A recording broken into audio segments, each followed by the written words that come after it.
Early morning start.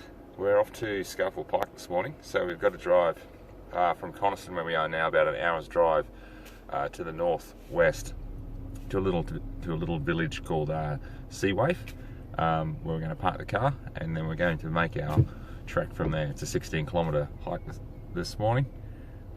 Take us around about 6 hours, so we should be back home about lunchtime. It's just past 5 o'clock in the morning now, so I'll pick you up when we're back in, when we reach Seathwaite. Alright, we've made our way to Seathwaite.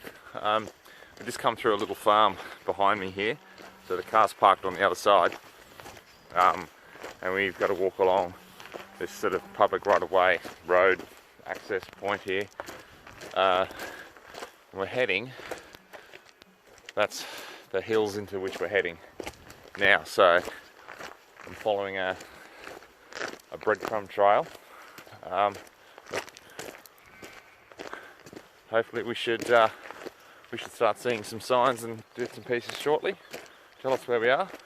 There's plenty of sheep, so worst case scenario, I have mutton and a blanket. Alright, we'll catch up a bit later. Welcome back. We're about 3.5 kilometres into the walk now. We've been doing it for just over an hour. I've just taken the jacket off as I was getting warm enough. You can see where we come from behind me there.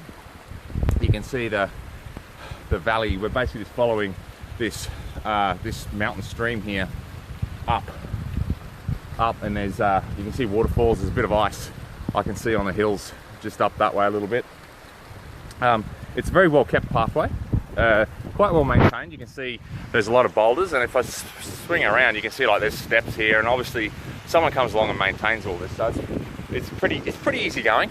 As I said, I've done about 3.5 k's in roughly just over an hour, so that's actually that's a pretty decent pace to be keeping. The app that I'm using for the trail that I've picked out today suggests it averages to about 2.7, so I reckon that average will, my average that is, will drop as I get a bit further up, closer to the top.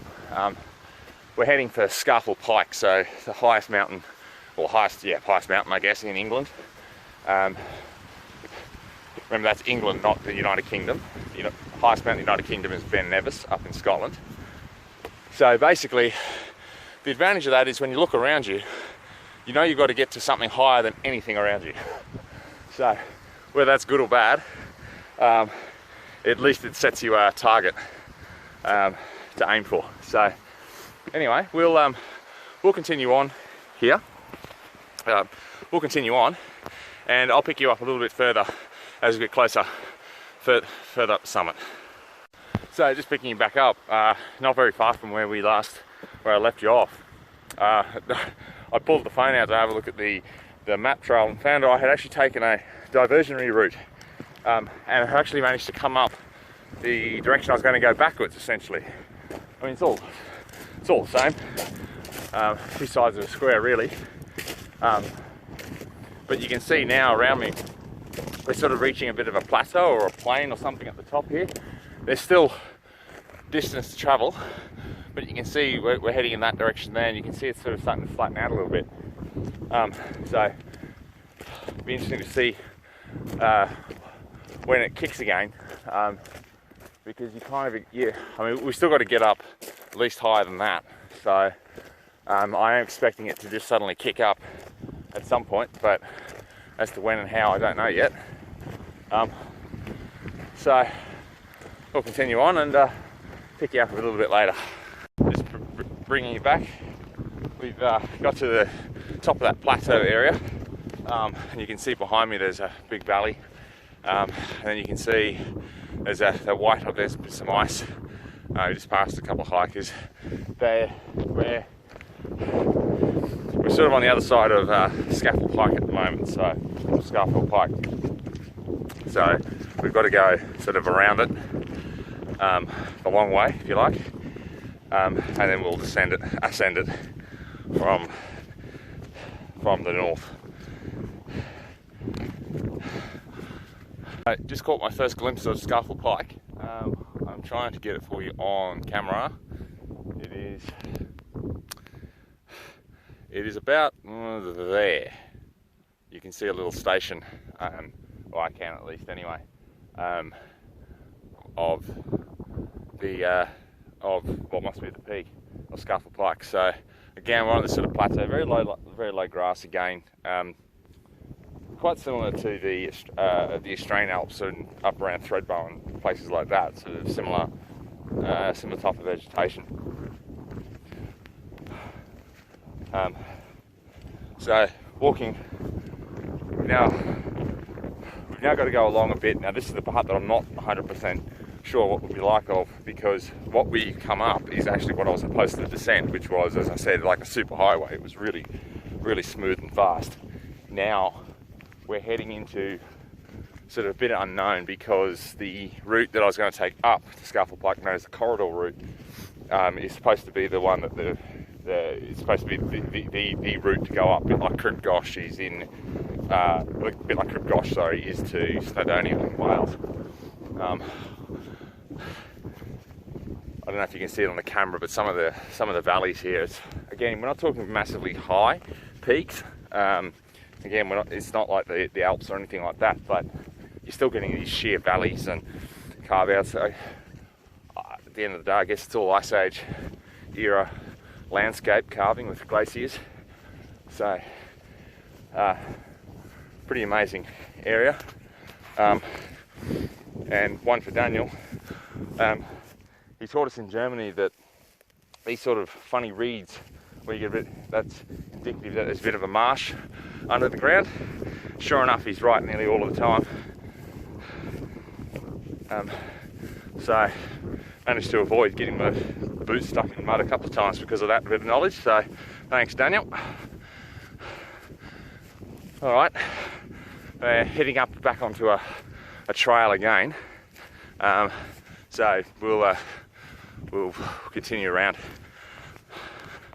All right, so we've got onto the rocky sort of part of this part of the climb. Again, a lot like Crib Gosh, we're just on a scramble now, so it's nowhere near as sheer as Crib Gosh, this part anyway. But there's no real pathway. You're kind of making your way up. A bit like yesterday's hike, people have built sort of cans to help you sort of navigate your way up this part of the slope. I have, however, managed to find some semblance of a trail, which is good. We'll continue up. So, continuing the rocky scramble, we had a bit of a plateau, but now we're just on some rocks, and no sort of pathway, but again, these cans dotting their way along. So basically, I'm just following the cans along, but importantly, that is the top of Scafell Pike. So we're not too far away now, but just a few rocks and what looks to be like another small ravine to cross, and then we'll get going up the other side. I can actually see someone now on the far side descending from Scafell Pike. So we're not too far away. We'll see you in a bit. Right, before we begin the next ascent, I thought I'd just try to put some perspective on what I've got to go up. It's a dead set scramble now, so this is pretty, well, reasonably serious. A lot of rocks, quite rough, so easy. You know, looks like there's plenty of grip on the way up. So it's going to be quite interesting getting to the top of this, and then I'll catch you back up when we're on the flip side. Welcome back. All right, we are not that far from the summit of Scafell Pike. We're passing the last can, you'll see come up on my right. There you go. And around behind me is like a little roundel, or I don't know what it is, but some sort of shelter people have built. It just looks like dry stone stack. We'll check it out in a minute. So thought I'd bring you along for the final 100 metres till we get to the peak.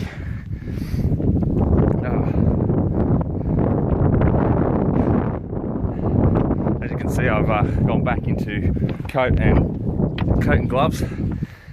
Got too cold there. Alright, here we go. Been a rough scramble all the way up, but we are now at the peak. Right, so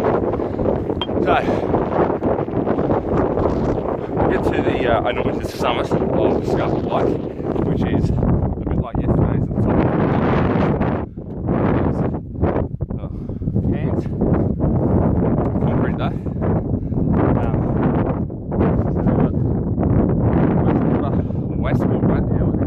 Westwater down there. You can just see it in the background. You've got another little tarn sort of directly behind me over there. We've got this memorial, World War I memorial. Got a plaque on that side, so we're going to get to the top and be on the highest point in England. There we go.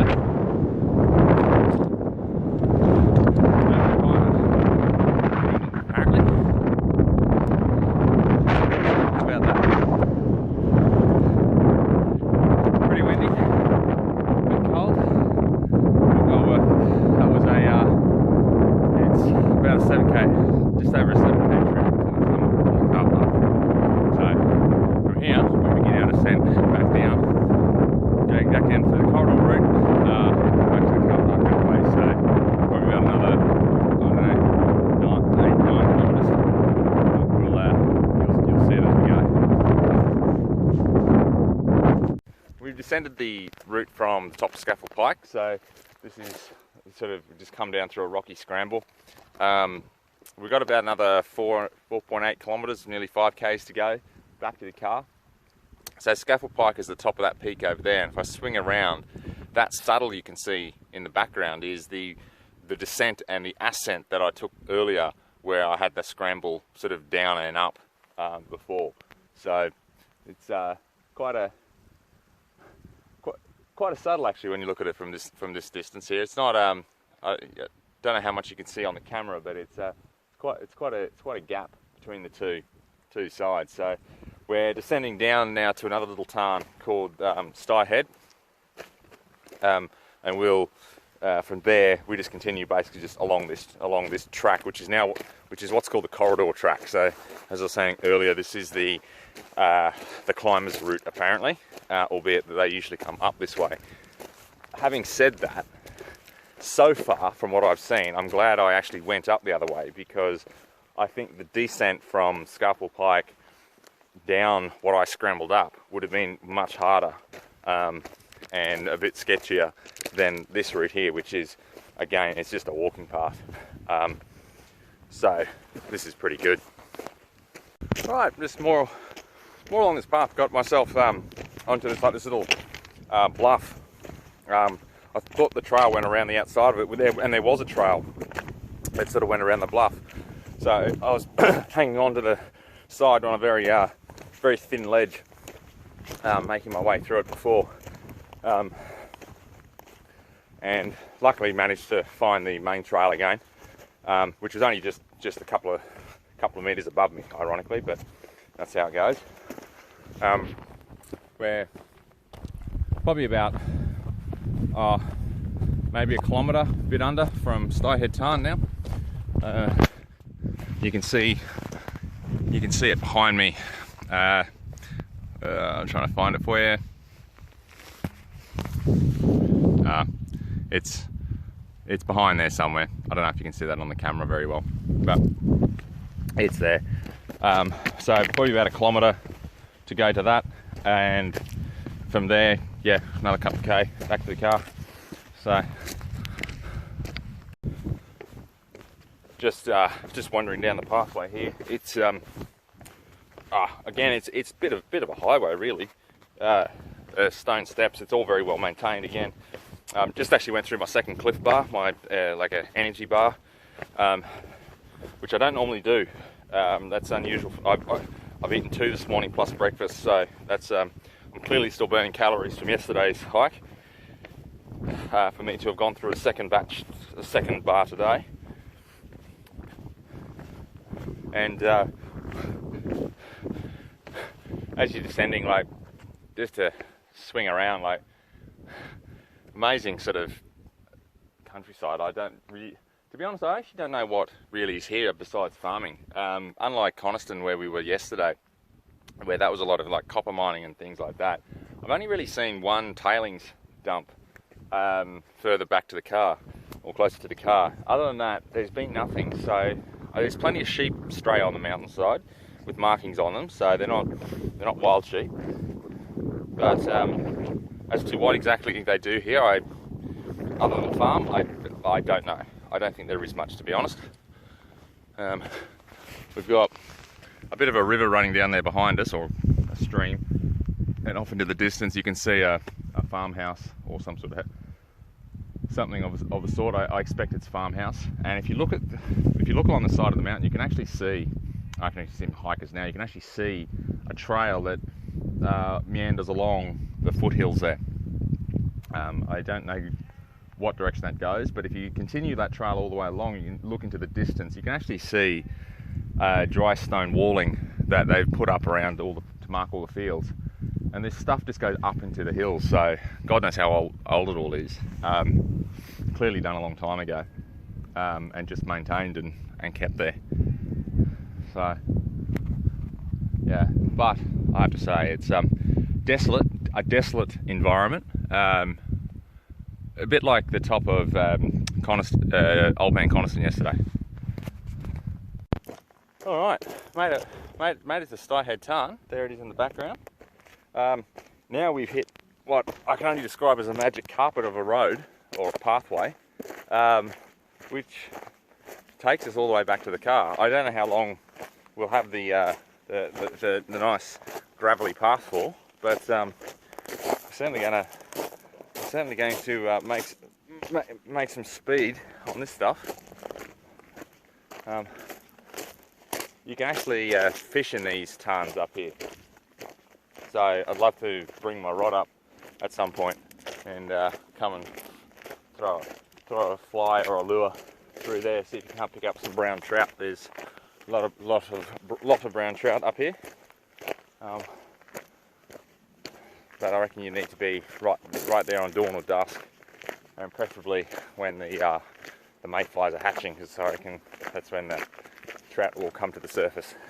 Right now they're probably a bit deeper down in the water column, so a heavy lure will probably do you. Nice metal spinner, probably get them, but a fly is probably a little bit too light, at least without a sinking line on it, and probably a brass head or something like that. Anyhow, this is there you go. Right, we made it round the loop. We've just come back through the gate that where I went. I went up that way when I went out this morning, and we have just descended basically straight out back behind that gate there. So now this is essentially just the final run home. This is all a pretty easy path. Nice little footbridge. So yeah, that was one hell of a hike. That was good. I think we're gonna hit about 15-16 k's by the time we get back to the car, which isn't bad for a morning's work. Great day for it. Glad I went up early. I don't think I would have wanted to brave the crowds, but yeah, all in all, good time.